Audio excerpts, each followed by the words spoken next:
우리를 불러서 예수님을 믿을 수 있도록 은혜를 베푸신 분은 하나님이십니다.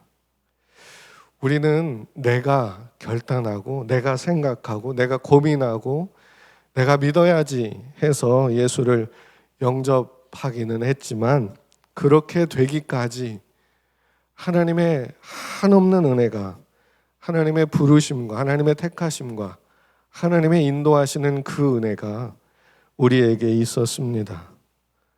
그래서 우리가 그 시대 속에서, 그 삶 속에서, 그 시간 속에서, 그 사람들 속에서 복음을 듣게 됐고, 거기서 우리가 믿기로 마음을 먹게 되고, 그렇게 예수님을 영접하게 된 거지요.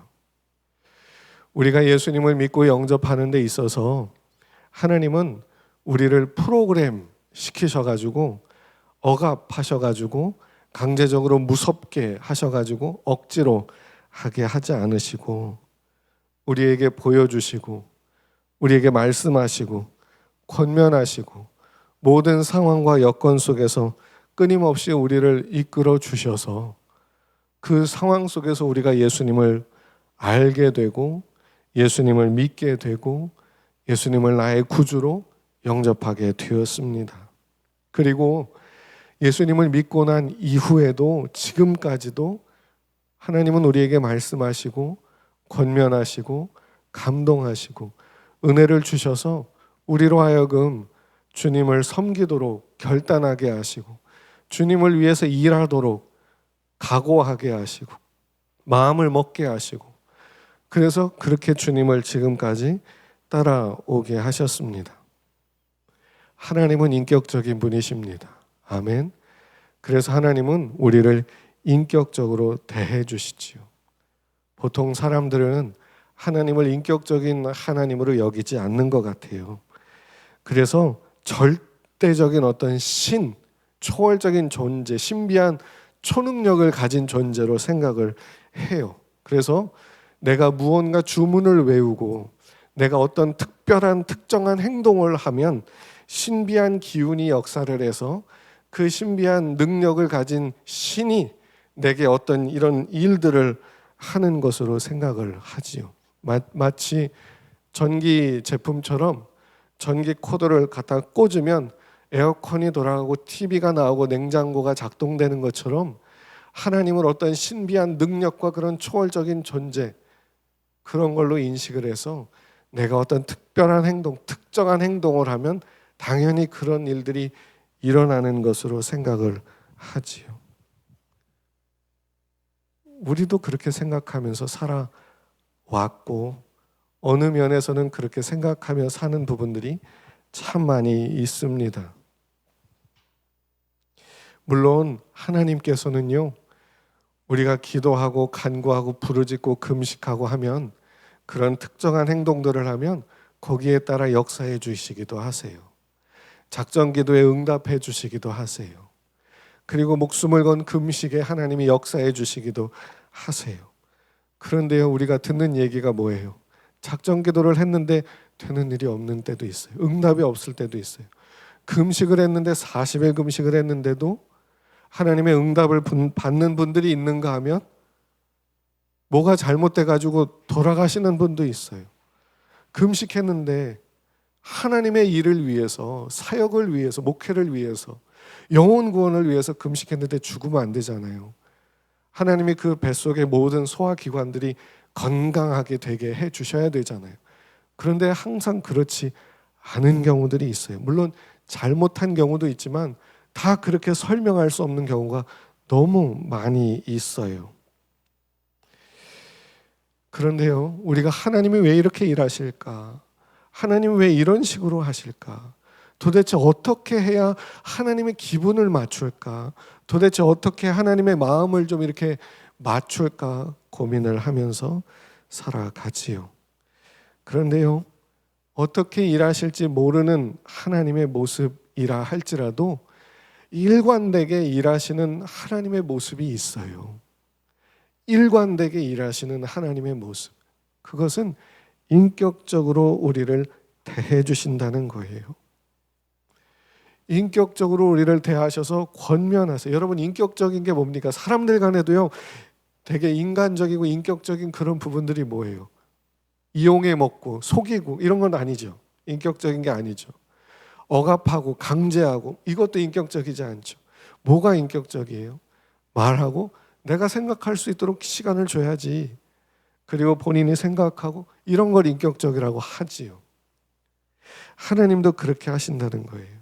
우리를 대하실 때 초능력을 이용해서 초월적인 능력으로 다 이렇게 한 번에 해주면 얼마나 좋겠어요. 그런데 하실 때도 있고 안 하실 때도 있어요. 어떤 사람들은 천재지변 속에서도 사고 나는데도 살아나는 경우가 있어요. 심각한 교통사고 차가 뒤집어지고 난리가 났는데도 멀쩡하게 나오는 경우가 있어요. 하나님의 은혜로, 기적으로. 질병에 걸렸는데도 그냥 가서 병원에서 검사를 했는데 하나도 흔적도 남지 않을 만큼 깨끗하게 건강하게 회복되는 경우도 있어요. 그런데 어떤 경우에는 사고로 죽기도 해요. 감리교를 우리나라에 전해주었던 그 선교사님도 배에서 빠져서 죽게 되었잖아요. 왜 그런 일이 벌어졌을까? 어떤 선교사님은 선교하러 갔다가 창에 맞아서 죽기도 했어요. 한 명도 전도하지 못하고 비행기에서 내렸을 뿐이었는데 원주민들에게 창에 맞아 죽었어요. 대신 그 안에 사모님이 가서 그 부족을 다 전도했지만 하나님께서 어떻게 역사하시는지 우리가 이해할 수는 없어요. 그런데 하나님은 인격적으로 우리를 대하시는 면에 있어서는 일관되십니다. 생각해 보세요. 하나님이 초월적인 능력으로 역사하신다면 전도가 얼마나 쉽겠어요. 이 지구상에 얼마나 많은 사람들이 삽니까? 하나님이 직접 전도해 본다고 생각을 해보세요. 그 능력으로, 그 신비한 능력으로. 만약에 밤에 잠잘 때 모든 사람들 꿈속에서 하나님이 딱 나타나셔가지고 너 예수 안 믿으면 죽는다. 그러면서 목에다 칼을 대고 맨날 그래 보세요. 이 지구상에 예수님 안 믿을 사람이 누가 있겠습니까?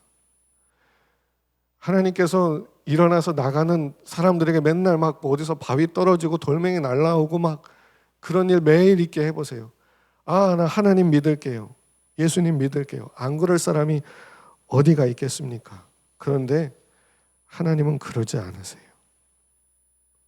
그렇게 하지 않으세요.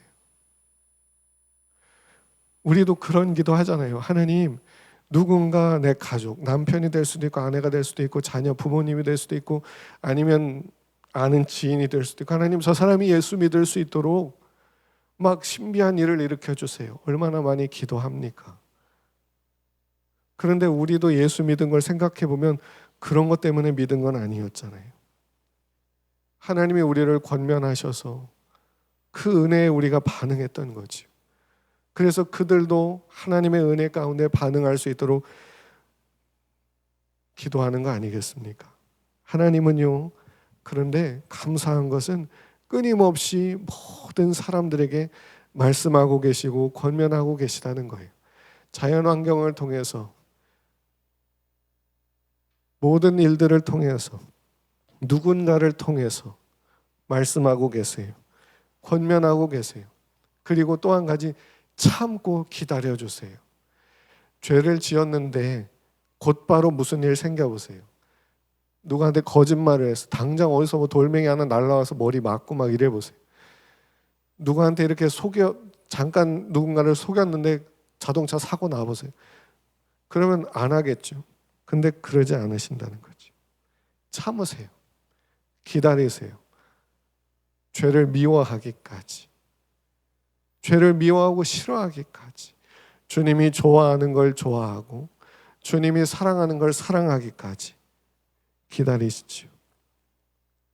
전능하신 하나님께서는요, 우리로 하여금 예수님을 믿고 사랑하게 하시기 위해서 거룩하고 성결한 삶을 살아가게 하시기 위해서 아주 위험한 방법을 택하셨어요. 아주 위험한 방법. 그게 무슨 방법이에요? 설득. 전도에 미련한 것으로 구원하기를 기뻐하셨다 말씀도 있는 것처럼 하나님이 택하신 건 설득이에요. 하나님이 택하시기를 형벌로 그 방법을 택하셨으면 얼마나 쉽겠습니까? 잘못했어? 그럼 죽어봐. 이러면 되겠죠. 그런데요, 성경을 보면 벌을 내리시면서도 뭐라고 하시는지 아십니까? 이렇게까지 했는데도 안 듣니? 그럼 더 한다? 그리고 더 했어요. 그리고 나서 또 말씀해. 이렇게까지 했는데도 안 듣니? 제발 돌아와다오.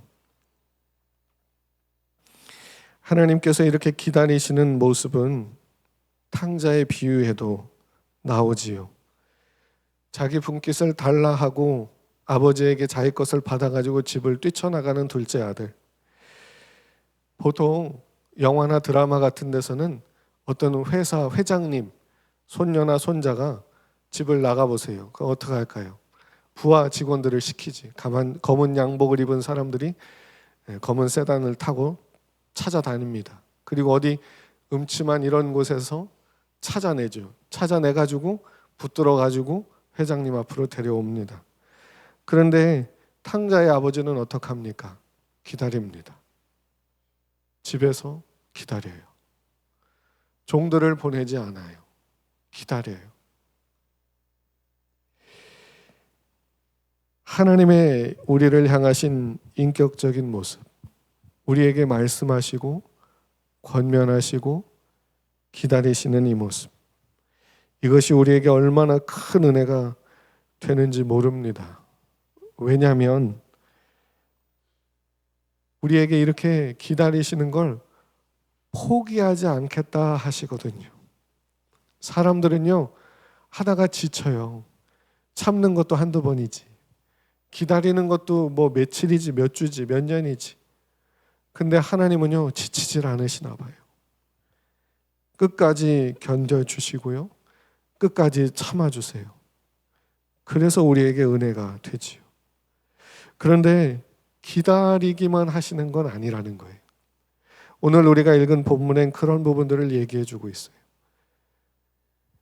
오늘 사도 바울이 뭐라고 합니까? 내 혈육, 내 친족, 이스라엘 백성들이다. 그들을 봐라.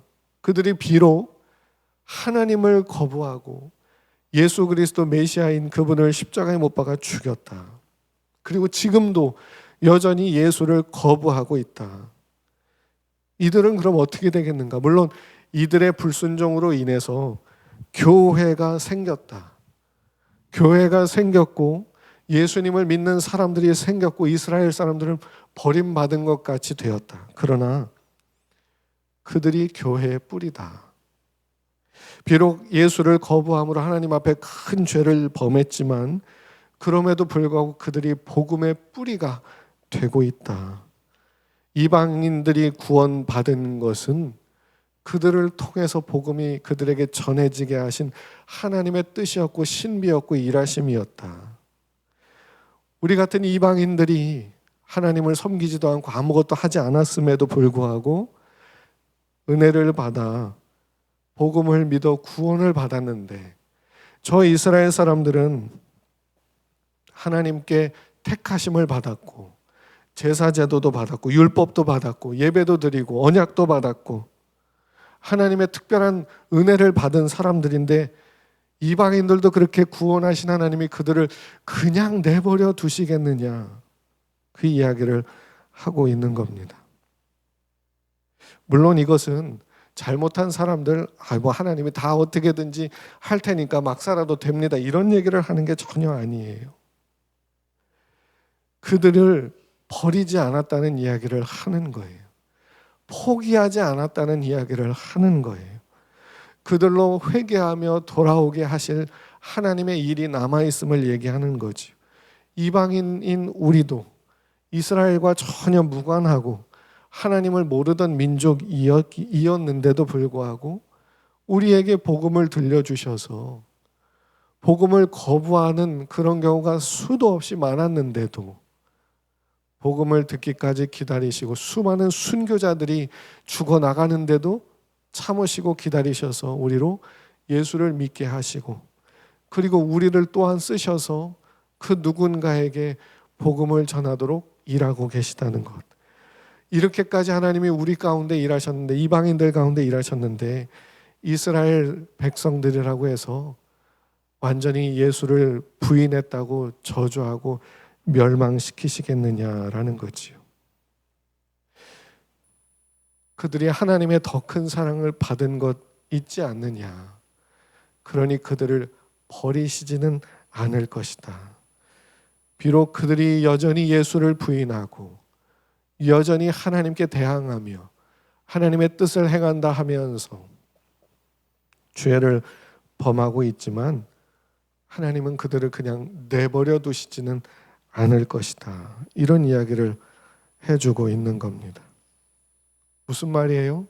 하나님께서 이방인 그 이스라엘 백성들의 잘못을, 그들의 범죄를, 예수를 거부하는 걸 통해서 이방인들의 삶에 하나님이 뛰어들어 오셔서 예수를 모르던 우리에게 오셔서 참으시고 견디시고 기다리시며 예수를 믿어 구원받게 하신 것처럼 저 이스라엘 백성들에게 다시 또한 들어가셔서 그들을 구원해내시고 그들에게 권면하시고 말씀하시고 은혜를 베푸시는 일을 하실 거다라는 거지요.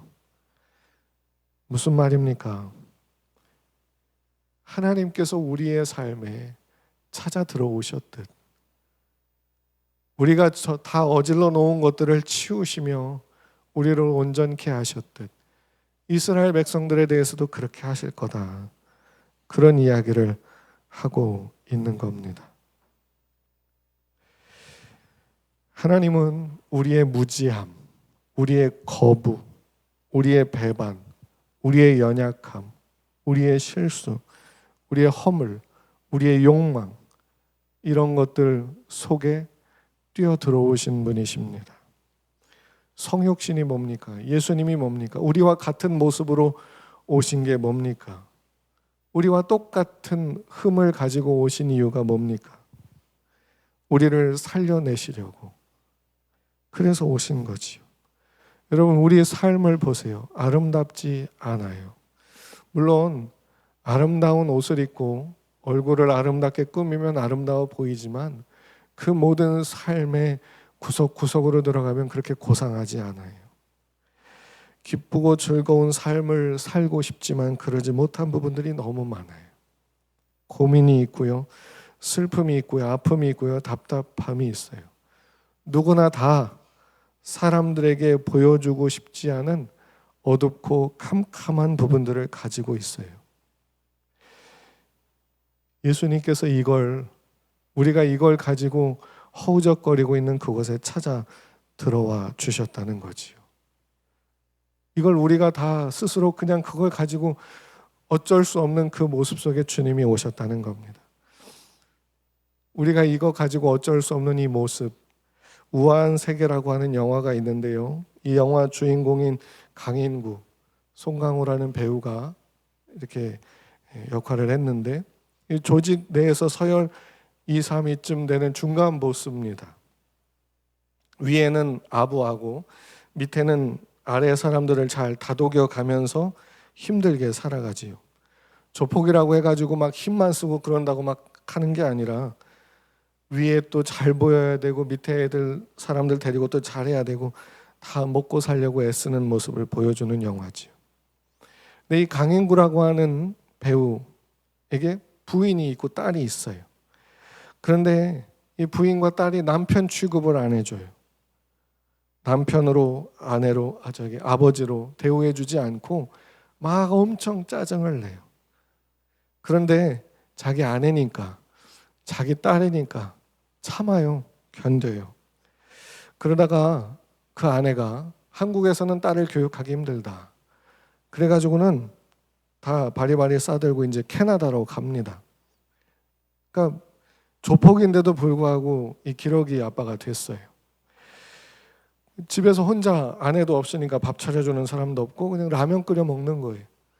근데 아내가 캐나다에서 딸하고 아주 행복하게 지내는 모습을 이렇게 보내왔어요. 영상으로 보내왔어요. 라면 먹으면서 그 영상을 봐요. 아주 즐겁게 웃으면서 막 이 모습을 보다가 화가 났나 봐요. 끓여 먹던 라면이 있는 밥상을 발로 차버렸어요. 그런데 여기서 끝나지 않죠.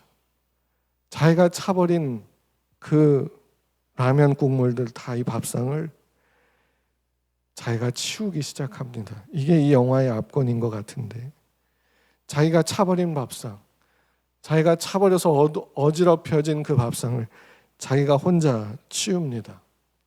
이게 우리의 모습이라는 거지. 우리의 삶에서 우리가 화나고 답답해하고 억울해하고 분노하고 슬퍼하고 그 속에서 우리가 막 이렇게 저질러 놓은 그것 누가 치웁니까? 우리가 치워야죠. 내가 치워야죠. 남들에게 말도 못하고. 그런데 그렇게 살아가는 그 자리에 하나님이 찾아 들어오신다는 거예요. 뛰어 들어오신다는 거예요. 그리고 그것을 치워주신다는 거죠. 그리고는 치우시고는 우리와 씨름하기 시작한다는 겁니다. 그렇게 찾아오신 하나님께 누가 언제 찾아와 달라고 그랬어요? 누가 언제 치워달래요? 그분께 대들고 반항하고 싸우는 그런 모습에 대해서 주님이 참아주시고 견디시고 묵묵히 그걸 치워내시면서 우리의 더러움과 우리의 허물과 우리의 죄악과 우리의 부족함과 연약함과 허물 이것들을 그분이 치유하시고 싸매시고 회복시키면서 우리와 씨름하기 시작한다는 거지요. 왜 씨름합니까? 우리를 온전히 만들어내시려고요. 온전한 삶은 우리가 직접 살아내야 되거든요. 주님이 대신 살아주시지 않거든요. 주님이 십자가를 직접 지신 것처럼 우리도 그 길을 따라 사랑하는 삶을 살아내야 되거든요.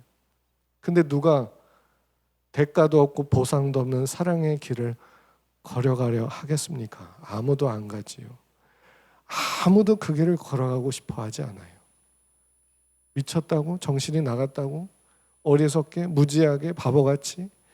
누가 그 길을 걸어가겠습니까? 그러니까 주님이 참아가면서 설득해내시는 거예요. 내가 그랬잖아. 내가 너를 이렇게 사랑하잖아. 내가 너를 이렇게 위해줬잖아. 내가 너를 위해서 목숨까지 내어놨잖아. 그러면서 하나님의 은혜와 하나님의 경륜과 하나님의 그 위대하심과 선하심과 그분의 뜻과 섭리와 그분의 말씀과 수많은 사람들 속에 역사하셨던 그분의 모습들을 우리에게 가르치시잖아요. 성경을 통해, 말씀을 통해. 매일 말씀을 묵상하는 것도 그거잖아요. 끊임없이 우리를 설득하고 권면하는 하나님의 노력이시잖아요. 그렇게 해서 대가 없이도 보상이 없이도 뭔가 손에 쥐어지는 거 없이도 참고 아무것도 내게 주어지는 거 없어도 믿고 사랑하고 예수님처럼 그렇게 하게 하시려고 우리를 권면해 가시는 거 아니겠습니까? 우리는 지금 이렇게 인도받아 살고 있습니다. 아멘. 어디쯤에 있는지는 사람마다 다를 거예요. 어디쯤에 있는지는. 어린아이 같은 신앙, 아직 유아기적 신앙이라면 다 해줄 거예요. 기도를 제대로 못하고 그냥 주여만 해도 막 다 될 거예요.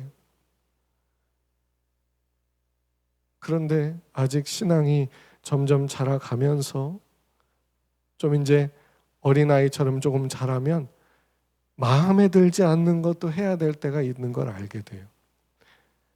자기가 하고 싶은 걸 억누르고 해야 되는 걸 해야 될 때 그런 걸 경험하기 시작해요. 그리고 사랑을 잘해주냐 안 해주냐로 판단하다가 나이가 들어 장년이 되어가면서 사랑은 책임지는 거구나. 사랑은 희생하는 거구나. 그런 걸 알아가게 되고 그렇게 신앙이 성장해가는 거 아니겠습니까? 성경을 보니까요. 하나님께서 이렇게 그 삶에 찾아 들어가셔서 씨름하셨던 사람들 치고 하나님을 사랑하지 않은 사람들이 없었고 그 은혜에 감격하며 자신의 삶을 그분께 드리지 않은 사람들이 없었음을 보게 됩니다. 요셉을 보세요. 형들에 의해서 노예로 팔려져 가지요. 그때 하나님이 그를 따라가세요. 우리는 하나님이 그를 따라가셨다는 걸 못 보죠. 하나님이 계시면 왜 팔려가게 해? 하나님이 잘못했구만. 그렇게 생각하고 말지요. 그런데 그 삶이 그에게 필요했어요. 하나님이 그를 따라가세요. 노예로 살아가는 그 삶의 자리에 하나님이 함께 하세요. 도와주세요. 위로하세요. 그리고 그에게 어떤 과정을 거쳤는지는 모르지만 하나님의 인도하심에 대해서 생각하게 하세요. 하나님의 인도하심에 대해서 막 묵상하게 하세요. 그리고는 또 억울한 일을 당해서 감옥에 들어가죠. 거기도 하나님이 같이 들어가십니다. 따라가십니다. 요셉은 내가 왜 이런 일을 당해야 되지? 납득이 안 돼요. 이해가 안 돼요. 왜 이런 일을 당하는지 알 수가 없어요. 그런데 나중에 형들을 만났을 때 뭐라고 말합니까? 당신들이 나를 이곳에 팔았다고 해서 근심하지 마소서. 한탄하지 마소서. 하나님이 생명을 구원하시려고 나를 당신들보다 먼저 보내셨나이다. 나를 이리로 보낸 이는 당신들이 아니요 하나님이십니다. 이런 이야기를 고백할 수 있다는 건요, 그 사이에 이거를 엄청나게 많이 생각하고 결론을 내렸다는 얘기지요. 뭡니까? 하나님이 그가 당한 고통 속에 따라 들어가셔서 그를 권면하셨다는 거지요. 우리의 삶에 이렇게 역사하시는 하나님을 봐라. 하나님이 우리에게 뛰어 들어오셔서 우리를 이렇게 구원받게 하시고 지금도 이끌어 가려고 역사하시는 것처럼 저 이스라엘 사람들에게도 그렇게 하지 않겠느냐. 하나님의 때가 되어 그들 가운데 역사하셔서 예수를 믿게 하지 않겠느냐, 그런 말이겠지요. 그들의 배신과 겁으로 너희를 살려낸 것처럼 그들의 잘못에도 불구하고 그들을 살려내는 일을 하나님이 해주실 것이다. 그러니 사도 바울이 말하는 게 뭡니까? 하나님이 너희들 가운데 역사하셨고 그들 가운데도 더 역사하실 것이니 그것을 알고 하나님을 두려워하며 경외하며 살아라, 이 얘기를 하는 거지요. 이 두려움은 공포가 아닙니다. 하나님을 경외한다라고 하는 건 대가와 보상을 바라고 신앙생활하는 게 아니라 천국을 우리에게 이미 주셨잖아요. 받은 천국을 부여잡고 하나님의 자녀다운 성품으로 살기를 힘써다오. 죄로 넘어질 수도 있고 세상의 유혹에 미혹당할 수도 있고 잘못할 수도 있고 아파서 쓰러질 수도 있고 뒤로 물러날 수도 있고 별의별 일들이 다 일어나겠지만 그 상황 속에서 천국을 받은 자로 하나님께서 너희를 포기하지 않고 놓지 않으시고 계속해서 따라오셔서 뛰쳐오셔서 뚫고 들어오셔서 이끌어 가고 계시니, 도와주고 계시니, 포기하지 않고 계시니 남은 인생을 대하며 하루라도 하나님의 성품으로 한번 살아봐라. 예수를 조차 한번 사랑해봐라. 하다가 못하겠다고 다 때려치고 싶고 집어 던지고 성경책도 다 찢어버리고 싶은 마음이 들지라도 그렇게 해도 좋다. 그러나 다시 한번 또 시작해 시도해봐라. 한 번 더 시도해봐라. 그런 말씀 해주시는 거지요. 여러분, 우리는 이러한 하나님의 사랑을 받고 있어요. 아멘. 하나님께서 우리를 끝까지 놓지 않으시는 이 은혜는 우리가 아무렇게나 해도 천국 갈 거야, 이런 말도 안 되는 망발을 하는 게 아니에요. 우리를 설득하고 권면하고 주님을 향해서 우리로 결단하고 믿음으로 각오하며 나아가도록 하나님이 포기하지 않으신다는 거예요. 그 일에 있어서 타협함이 없다는 거예요. 그냥 내버려 두는 법이 없다는 거예요. 물론 기다려 주시기는 하시죠. 깨닫고 이해하고 납득하고 돌아올 때까지 기다려 주시지만 그거는 포기하는 게 아니라는 거지요. 반드시 말씀하시고 권면하셔서 하나님의 자녀된 모습의 삶을 살아내게 그분은 만들어낼 각오를 가지고 계시다는 걸 알려주는 겁니다. 여러분, 하나님은 우리가 어떠한 사람인지 아십니다. 어떠한 모습인지 아십니다. 어떠한 성품인지 아십니다. 어떠한 허물과 실수와 아픔을 가지고 있는지 아십니다. 그래서 놓을 수가 없는 거예요. 그래서 포기할 수가 없는 거예요. 그래서 내버려 둘 수가 없는 거예요. 우리는 이런 생각하지요. 가끔 내가 이렇게 잘못했으니, 내가 이런 죄를 지었으니 하나님도 내가 싫을 거야, 나를 버릴 거야, 나를 외면할 거야. 아니, 그것 때문에 놓을 수가 없으셨던 거예요. 그것 때문에 포기할 수가 없으셨던 거예요. 그리고 고민과 번민 속에 계속 괴로워하십시오.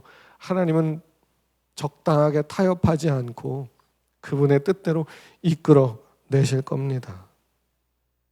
그러니 잘못한 게 확인이 됐거든 회개해 보십시오. 그리고 하나님의 뜻이 이것이다라는 생각이 들고 마음이 들고 깨달음이 온다면 순종해 보십시오. 우리 마음에 감격이 있고 감동이 있다는 건 그분이 지금도 우리를 끌고 가고 계시다는 증거입니다. 하나님은요, 우리를 위해서 그분의 사랑을 다 쏟아 부으셨어요. 하나님의 사랑이 우리 마음에 부은 바 됨이니 우리 안에 그분의 모든 사랑을 쏟아 부으셨어요. 우리에게 신비한 능력을 다 쏟아 부으셨어요. 우리가 그것에 그분께 마음을 열 때에 그 능력과 그 은혜가 우리 가운데 역사하고 도우시는 걸 보게 될 겁니다. 그런데 그건 어떤 신비한 능력 같은 게 아니에요. 우리가 마음대로 쓰고 싶은 초능력이 아니에요.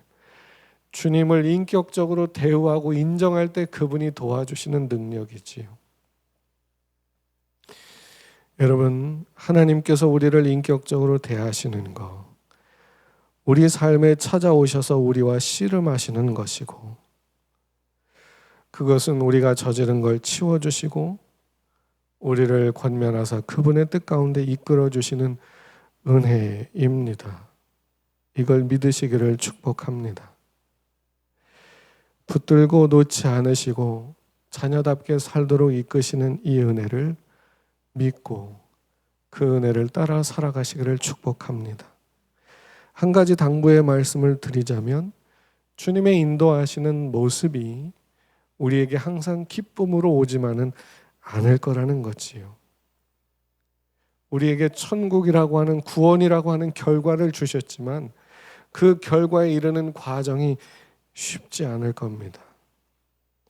그런데 그 영생이라고 하는 결과에 이르도록 하나님이 끝까지 도우실 겁니다. 다만 우리가 살아가는 걸 내려놓게 하실 거예요.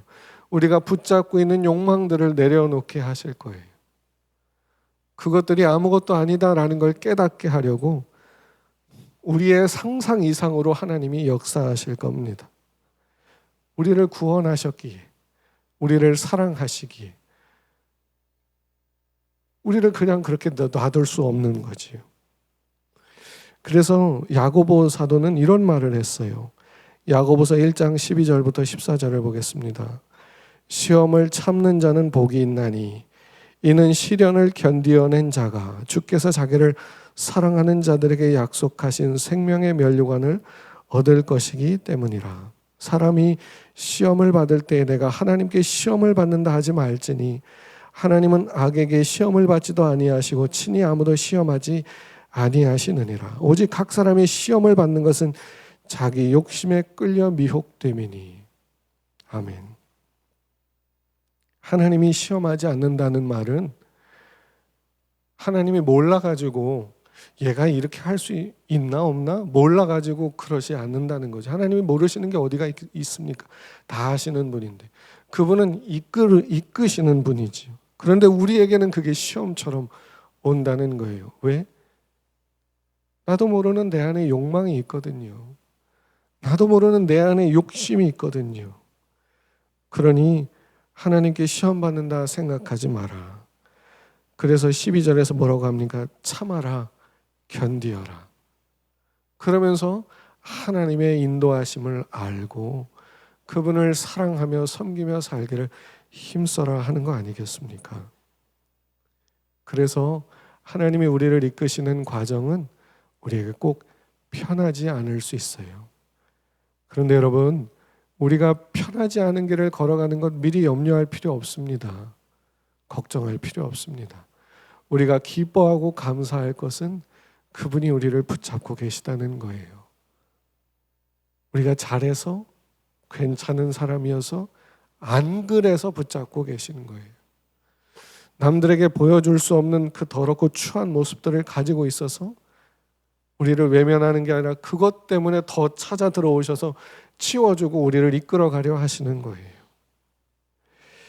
이러한 하나님의 은혜를 믿고 사시기를 축복합니다. 날마다 말씀을 묵상하며 권면하시는 주의 말씀에 귀를 기울여 보십시오. 거부감이 들지라도 하나님의 말씀을 따라 마음을 움직여 보십시오. 설득당하려고 스스로 노력해 보십시오. 믿음이 뭡니까? 설득당한 게 믿음이에요. 하나님의 말씀에 설득돼서 하나님 맞습니다. 하나님이 천지를 창조하셨습니다. 맞습니다. 예수님이 나의 구원자이십니다. 이게 믿음이에요. 왜 이런 믿음을 가졌습니까? 성경 말씀에 설득돼서, 성령의 감동에 설득돼서 그런 거 아닙니까? 지금도 하나님은요, 그분의 영광과 그분의 위엄과 존귀함과 권세와 이런 것들을 내려놓으시고 어찌 보면 우리에게 찾아오셔서 우리를 인격적으로 대등한 모습처럼 대해주고 계십니다. 예수님이 우리에게 뭐라 하셨습니까? 나는 너희의 친구다. 그분은 친구 될 수가 없는 분이에요. 우리는 그분의 진짜 감히 따라갈 수도 없는 존재인데 그분이 스스로를 낮추어 우리의 친구가 되어 주셨습니다. 이 말은 우리의 모든 걸 다 아시고 찾아와 동행해 주신다는 얘기입니다. 그러니 주님이 다시 오시는 때가 언제인지 모르지만 그때가 될 때까지, 그리고 우리의 목숨이 언제까지 지속될지 알 수 없지만 주님이 부르시는 그때까지 우리를 인격적으로 대하시는 하나님의 말씀에 순응하고 믿고 순종함으로 하나님을 인격적으로 사랑하며 경배하며 찬양하며 경외하며 의지하며 그분을 사모하며 신뢰하며 그렇게 살아갈 수 있는 성도들이 되실 수 있기를 축복합니다. 우리 삶에 찾아 들어와 우리를 쫓아오셔서 우리를 이끌어 씨름하려 하시는 그 은혜, 지금도 우리와 함께하고 계심을 믿고 이 한 주간도 매일매일 그 은혜에 화답하며 그 은혜에 응답하며 살아갈 수 있는 저와 여러분들이 되시기를 주님의 이름으로 축복합니다.